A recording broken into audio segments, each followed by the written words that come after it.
Hello, in this video, we'll talk about one-to-one linear transformations.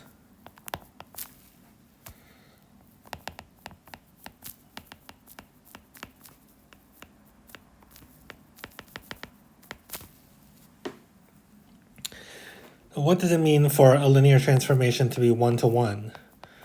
Well, the concept of one-to-one is really a general concept for functions. So let's say that you have a function. Let's just forget about linear transformations for a second.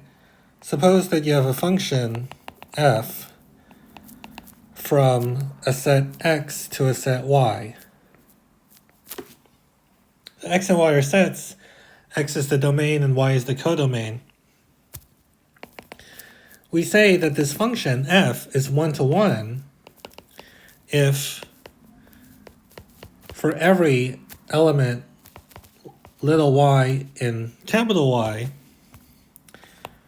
there is at most one little x in the set x such that f of little x is equal to little y. Now let's draw a little picture. The emphasis is on at most one. So that means either 0 or 1. So let's draw a picture to illustrate what that means.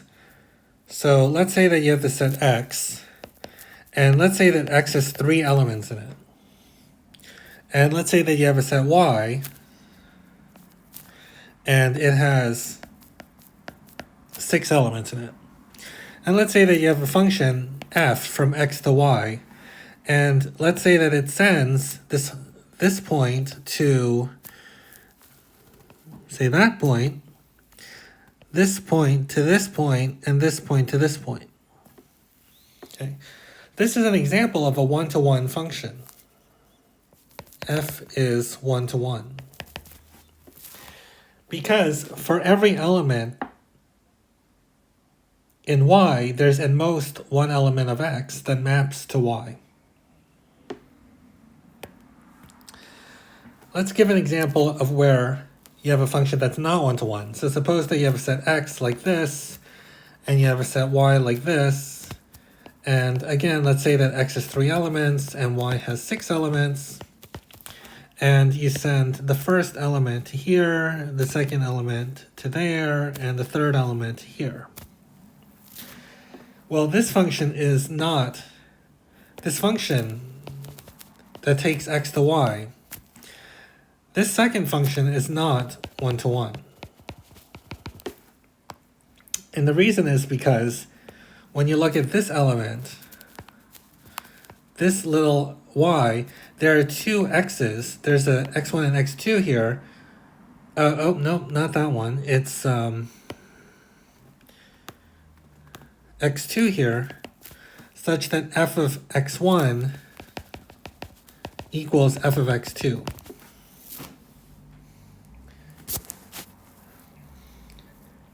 So that's why the function f on the right is not one-to-one. So an alternate way of thinking about one-to-one functions is, well, there's 2 of them. One of them is if you have 2 elements, x1 and x2 and x, and f of x1 equals f of x2, then x1 equals x2. Another way of thinking about it is whenever you have 2 distinct elements in the domain, if x1 is not equal to x2, then f of x1, how do I make this stop wiggling? Then f of x1 is not equal to f of x2.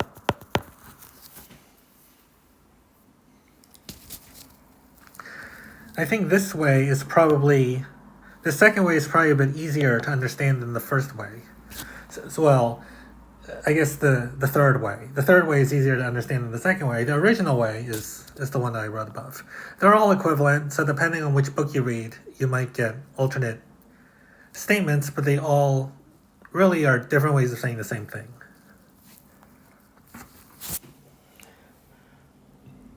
So let's give an actual example of a function that's that you might be used to. So for instance, if you had something like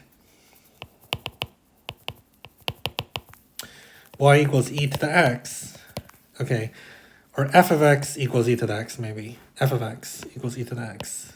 To make it a function, this is a one-to-one function. And one can prove this using properties of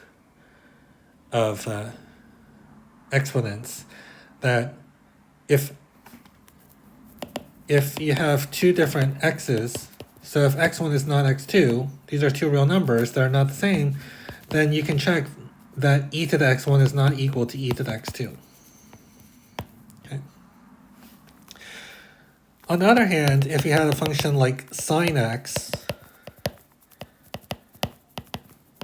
this is not one-to-one.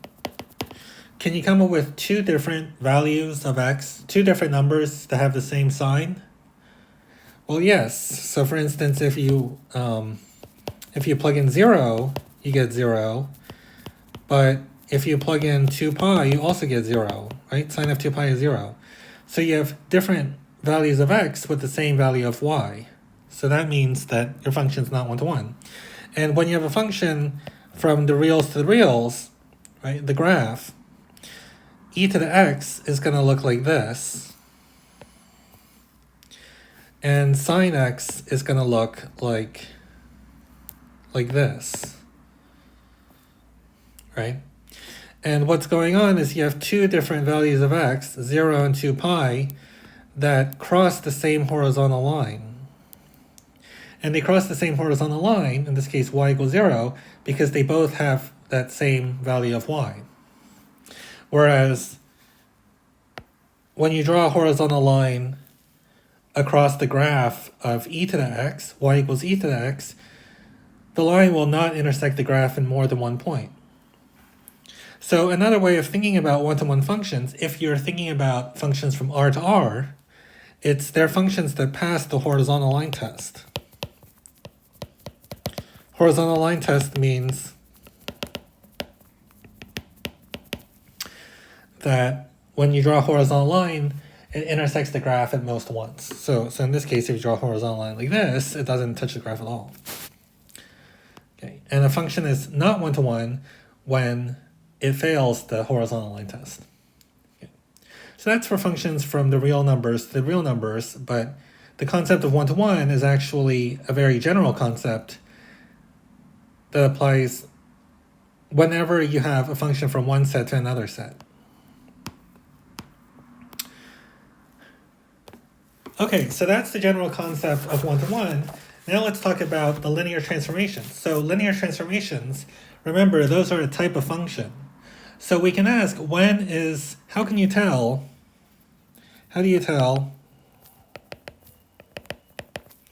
when a linear transformation is one-to-one? So that's the question we'll talk about. Because remember, when you have a linear transformation T, so let's say our linear transformation is from Rn to Rm,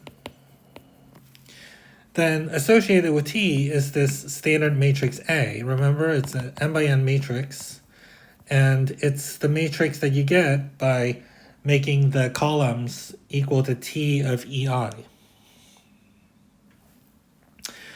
Well, in terms of one-to-one, what that means is, so T is one-to-one, is the same as saying that for every y in Rm, so my x is Rn and my capital Y is Rm, for every y in Rm, there is at most one solution to T of x equals y.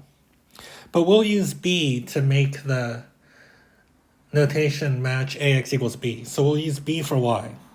So T is one-to-one precisely means that for every vector B in Rm, the equation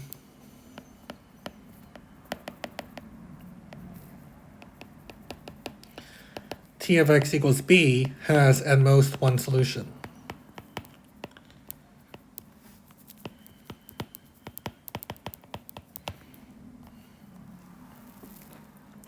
Well, but remember, in terms of the standard matrix, we can rephrase t of x equals b as ax equals b. Right, so I'll just write that out. For every b in Rm, the equation ax equals b has at most one solution.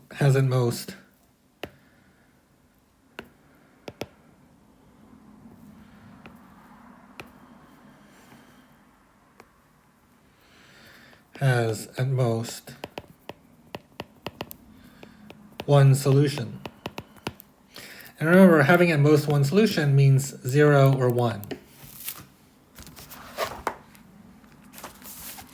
Well, if ax equals b has at most one solution, that means that ax equals b can never have infinitely many solutions.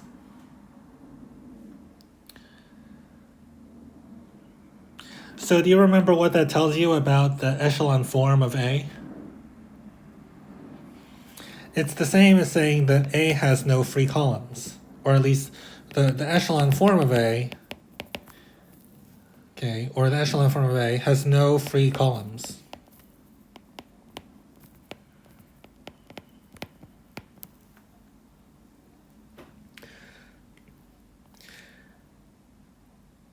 Because, do you remember how that works? Because remember, the solutions to ax equals b, I have a video on this. They all are a particular solution plus a homogeneous solution. That's xp is one solution to ax equals b. And once you have one solution, to produce all the other solutions to ax equals b, you need to add a homogeneous solution. So x of h, that's a solution to ax equals 0. So your ax equals b will not have infinitely many solutions precisely when ax equals 0 has only the trivial solution. Ax equals 0 has only the trivial solution, has only the solution x equals the 0 vector. There's no other x that makes a times x equal to the 0 vector, and we've seen that that happens when the echelon form has no free columns. And we know that we can phrase this in terms of linear independence, right? What can you say about the columns of A? The columns of A are linearly independent. So all these are saying the same thing.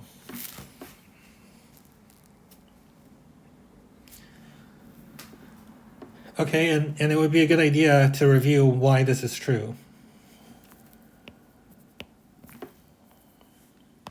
So for instance, if you have a specific matrix A, let's say it's this matrix.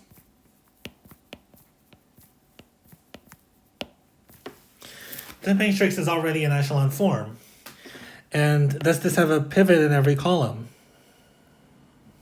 Yes, right? When you look at the pivots, they're here.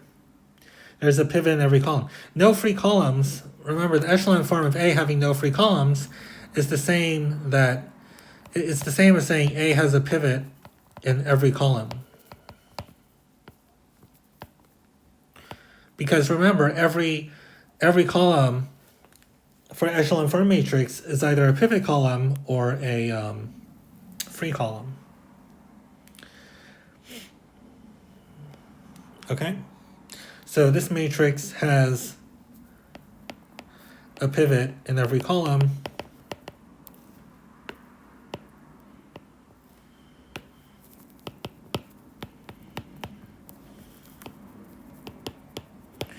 And so the linear transformation that's defined by A, what is that? That's t of x1, x2, x3 equals, well, you can multiply A by x. You're going to get x1 plus 2x2 plus 3x3, and then the next one is 2x2, and then the last one's x3, this transformation is 1-to-1.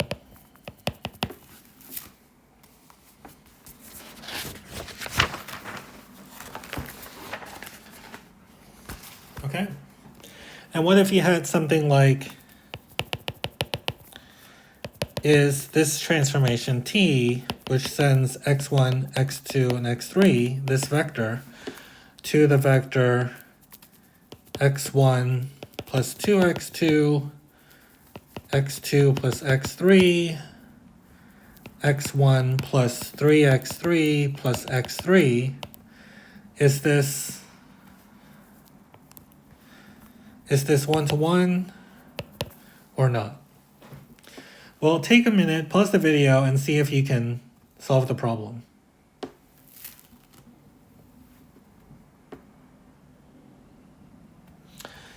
All right, let's solve it. So one way to do it is to write out the standard matrix A of T. And if you write out the standard matrix, and you may want to watch the video if you're not sure how to do this, it's 1, 2, 0, 0, 1, 1, 1, 3, 1. Okay, I'm not going to go over how to do this. You just figure out what matrix times x1, x2, x3 gives you the result you want. And we can row reduce this. So remember, I start from the top left and go to the bottom. I have this 1 pivot, and I want everything below it to be 0. So I need to replace row 3 by row 3 minus row 1. And when I do that, I'm going to get this.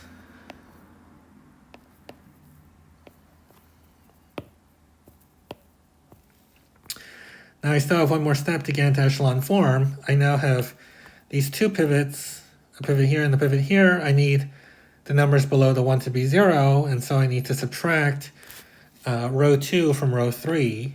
And when I do that, I'm going to get this.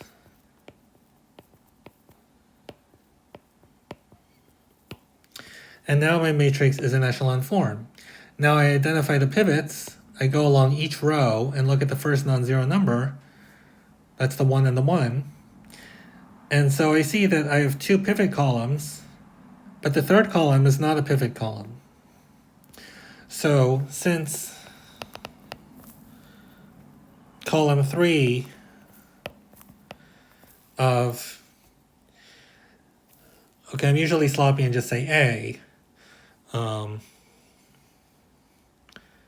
But if you want to be super precise, I guess it would be the echelon form of A has no pivot.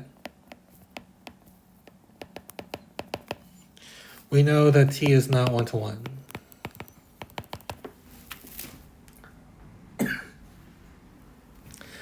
And so what that means is, for any, let's see. Well, one way to phrase T not being 1-to-1 is that if you look at the homogeneous solution, AX equals 0, there's going to be infinitely many x's that satisfy that. So you can probably come up with a non-trivial, you will be able to come up with a non-trivial homogeneous solution, right? If you substitute 0, 0, and 0, you'll be able to get x1, x2, and x3 other than just x1 is 0, x2 is 0, x3 is 0.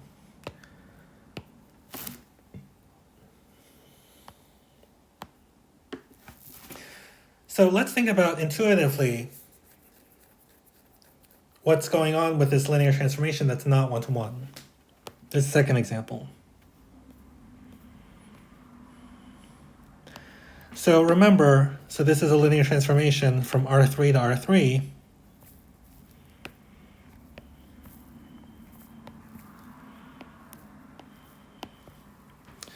It's going to take the vector E1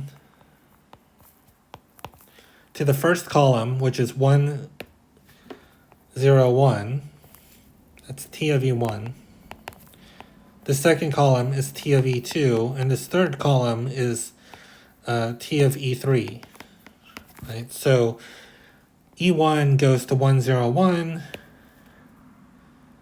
which, I don't know, maybe it looks like like that. That's T of E1. 2, 1, 3 maybe it looks like this. That's T of E2. And 0, 1, 1 maybe it looks like this. So here's E1, E2, and E3. And notice what's going on is, what happens is that I start off with a three-dimensional space, R3.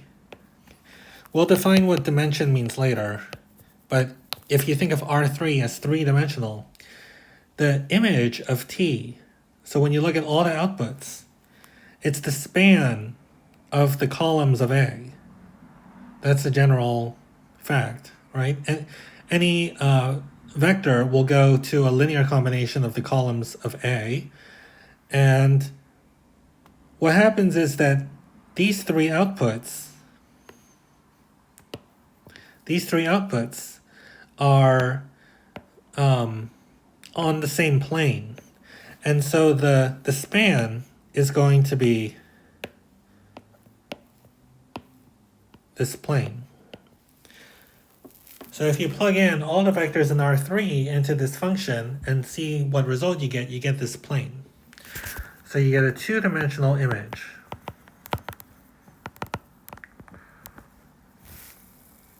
Okay. But you have a three-dimensional domain.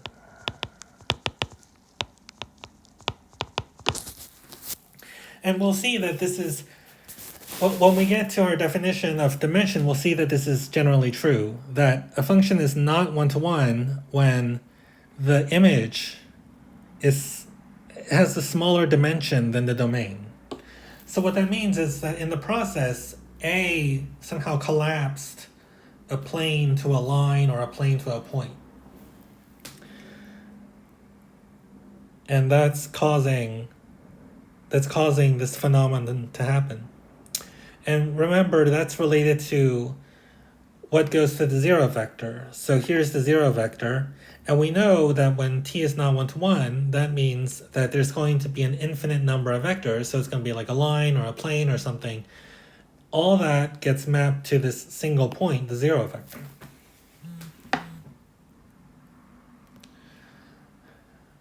On the other hand, when you have a transformation that is one-to-one, the three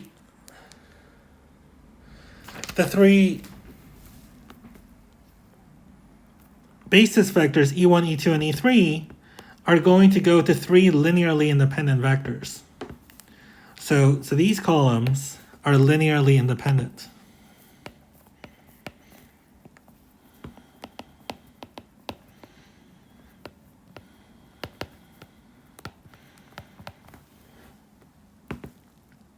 And so what's going to happen is that the three-dimensional input space, R3, is going to go to a three-dimensional output. So in this case, the three-dimensional domain goes to a three-dimensional image.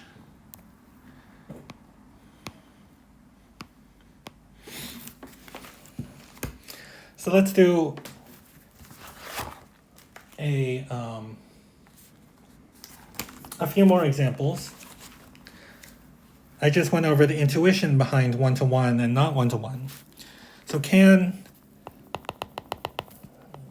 a linear transformation T from R2 to R3 be not one-to-one? We'll take a minute and see if it's possible to have a transformation that's not one-to-one.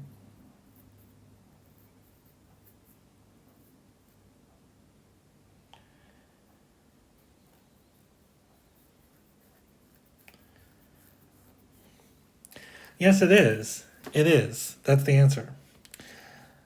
So for instance, you can take a two-dimensional space. Now the codomain will be three-dimensional, but it's possible that the two-dimensional domain, R2, goes to a line.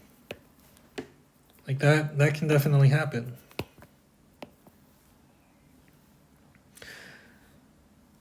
So this is one-dimensional output. Actually, you can even have an extreme example where your matrix, you just take t of x1, x2 to be 0, 0, 0. That's extremely non-one-to-one, right? All the vectors go to the 0 vector. That takes the entire R2 to a single point, the origin. So that's extremely not one-to-one.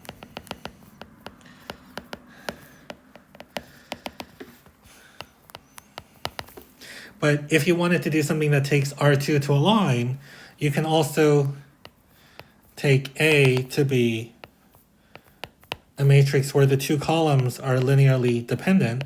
So you can have something like that. And this transformation is not going to be one-to-one. I mean, if you row reduce, you see what happens? You're going to get, this is the echelon form, and there's only going to be one pivot column. Okay, so this has only one pivot.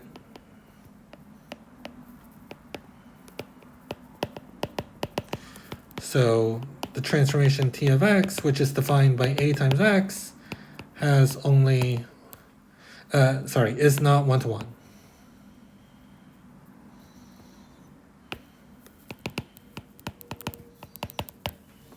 Okay. Now what about from R3 to R2?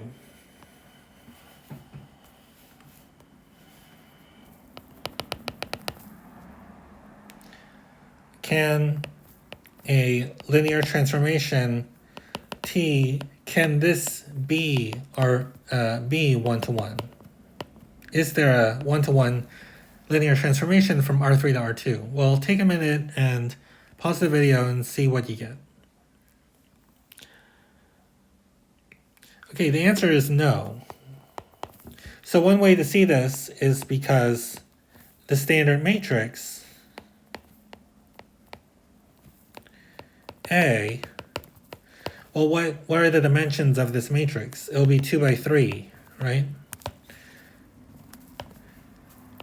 And if you have a 2 by 3 matrix, what's the most number of pivots it has? 2, right? So A has the most 2 pivots.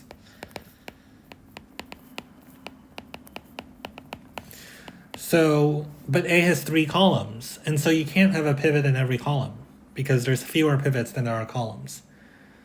So A cannot have a pivot in every column.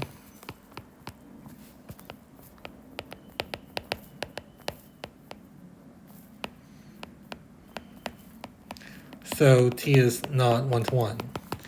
So actually it's impossible to have a linear transformation from R3 to R2 be one-to-one. And intuitively, what's going on is you have a transformation T that maps a 3-dimensional space, R3, to a 2-dimensional space, R2. And for T to be one-to-one, it somehow can't send multiple vectors to the same vector. And if you do that, then if you have something that is one-to-one, then somehow you can't have 3 independent vectors, like these standard basis vectors are independent, they have to go to linearly independent vectors. Remember, the outputs are the columns of A, and those have to be linearly independent.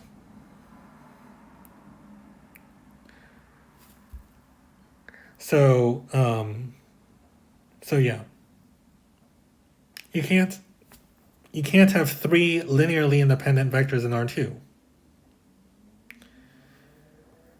So impossible to have 3 linearly independent vectors in R2.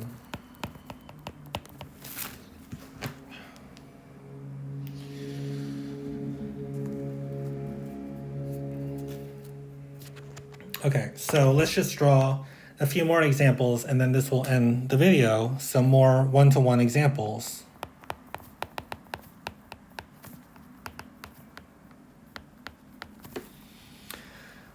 So these are just to visualize what's going on. So you could have a transformation from R2 to R3 that sends E1 and E2 to, say, these two vectors.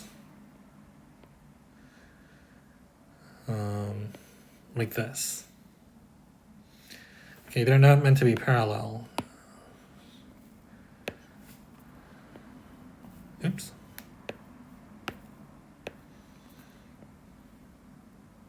Okay, you can have something like this, then the image is going to be this plane. And this would be an example of a one-to-one linear transformation.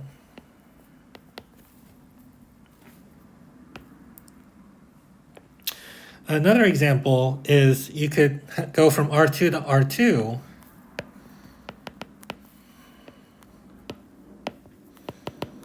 and you can take the transformation that will send this vector to maybe half of E1, and then they'll take E2 to like 5 E2. This will also be a one-to-one transformation. And what about transformations from R into R2?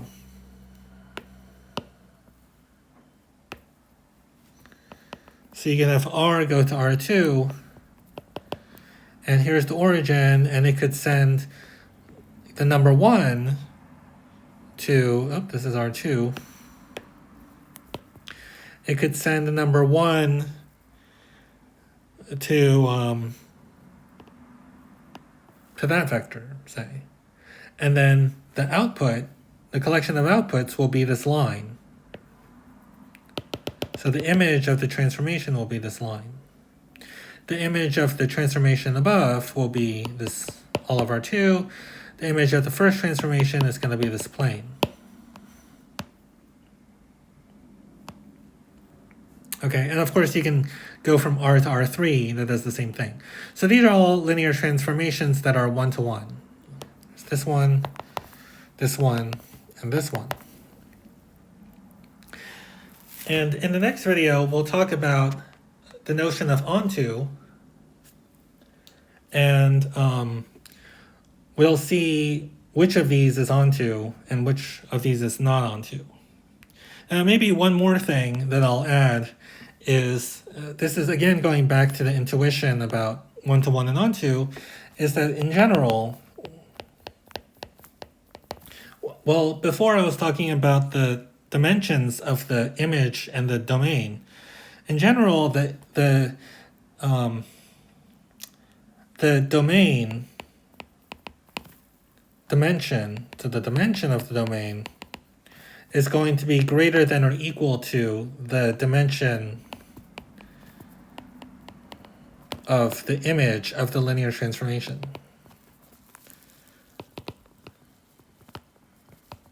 So T is a linear transformation in this context. And when the dimensions are equal, when the dimension of the domain, so if T goes from Rn to Rm, the dimension of the domain is Rn, the dimension is n, okay? So when the dimension of the domain, i.e. n, then when this is equal to the dimension of the image, so I'll just write the dimension of the image like this, then that's when T is one-to-one. Okay. Because the n columns are linearly independent. And so in some sense, the span of those columns will have dimension n. We'll talk about that when we get to dimension and subspaces and things like this. But when the dimension of the domain, that is n, is strictly bigger than the dimension of the domain, the dimension of the image, then that's when T is not one-to-one. So in all these examples, the dimension of the image is equal to the dimension of the domain. In the first example, the output was a plane, right? The image is a plane, The second example, the image is also a plane that matches the R2 being the domain. The third example, if R, the output is a line, that's one-dimensional. When you had transformations that are not one-to-one, you got some collapsing happening. You had R3 and the image is a plane instead of a three-dimensional space.